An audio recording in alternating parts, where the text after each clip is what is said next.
So அடுத்த கேள்வி என்னவாக இருக்கும்னா, சங்கரி சுதரோட ஒர்க் லைஃப் பேலன்ஸ் எப்படி ஃபேஸ் பண்றீங்க? எப்படி பேலன்ஸ் பண்றீங்க? ஒரு பக்கம் குழந்தை, ஒரு பக்கம் கணவர், ஒரு பக்கம் பிசினஸ். ஸோ எப்படி வந்து அதை பேலன்ஸ் பண்றீங்க? உங்களுக்குன்றத டைம் எப்படி நீங்க ஒதுக்கிக்கிறீங்க?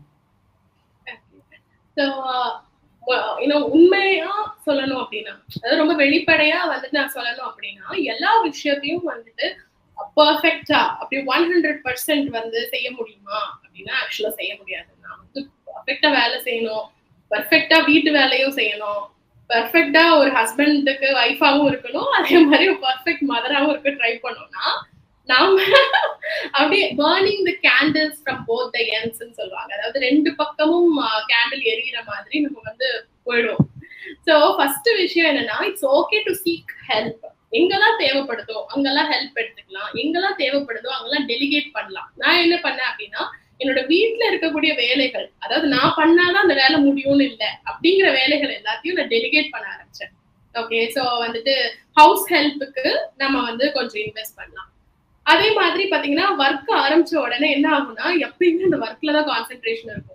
புதுசா ஆரம்பிக்கும் போது ஐயோ எனக்கு இந்த வேலை இருக்கு, இதை பண்ணணும் அதை பண்ணணும் அப்படின்னு சொல்லி ஒர்க்கை நோக்கி மட்டுமே போயிட்டாலும் தப்பு. அதே மாதிரி வந்துட்டு சரி ஒர்க் ஆரம்பிச்சிட்டோம், ஆனா வந்து குழந்தை ஹஸ்பண்ட் இருக்காங்கன்னு அவங்கள மட்டுமே நோக்கி போயிட்டு இது ஒரு 3 மாசம் கேப் விடுவோம் அப்படின்னு செஞ்சாலும் தப்பு.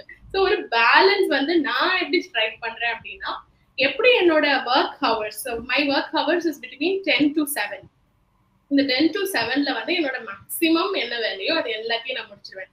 எப்பயாவது தேவைப்படுறது மட்டும்தான் வந்து ஐ எக்ஸ்டெண்ட். அதாவது கிளைண்ட் கால்ஸா இருக்கட்டும், ஏதாவது இருக்கு அப்படின்னா என்னைக்காவது தேவைப்படும் போது மட்டுமே ஐ எக்ஸ்டெண்ட். இல்ல எனக்கு அப்புறமும் ஆஃபீஸ் ஒர்க் இருக்கு அப்படின்னா என் குழந்தைய தூங்க வச்ச பிறகுதான் அந்த ஆஃபீஸ் ஒர்க். ஸோ என் குழந்தைக்கு ஒரு நாள்ல minimum 2 hours of undistracted time வந்து I have decided to give. அந்த மாதிரி நான் கொடுக்கும்போது, அதாவது நோ டிவைசஸ், நோ டிஸ்ட்ராக்ஷன், கம்ப்ளீட்டா அவனுக்கும் நானும் மட்டும் சேர்ந்து விளையாடுறது, பேசுறது, சொல்லி கொடுக்கறது, அப்படி இது பண்ணும்போது ஐ எம் ஹாப்பி. அவனும் ஹாப்பி, நானும் ஹாப்பி. ஸோ ஒர்க் பண்ற போது அவனும் சப்போர்ட் பண்றான் எனக்கு. சரி அம்மா வந்து மீட்டிங்ல இருக்காங்க, டிஸ்டர்ப் பண்ணக்கூடாது. He is just 3 years old. So disturb பண்ணக்கூடாது, அவனுக்கே தெரியும். அதே மாதிரி வந்துட்டு அவனோட இருக்கும்போது அவனுக்கு தெரியும், போன் எடுக்காத, கீழே வை அப்படின்னு சொல்லுவான். ஸோ ஐ திங்க் நம்ம அஸ் அ ப்ரொஃபஷனல், நான் ப்ரொஃபஷன்ல இருக்கும்போது when I am a business owner, I am a business owner.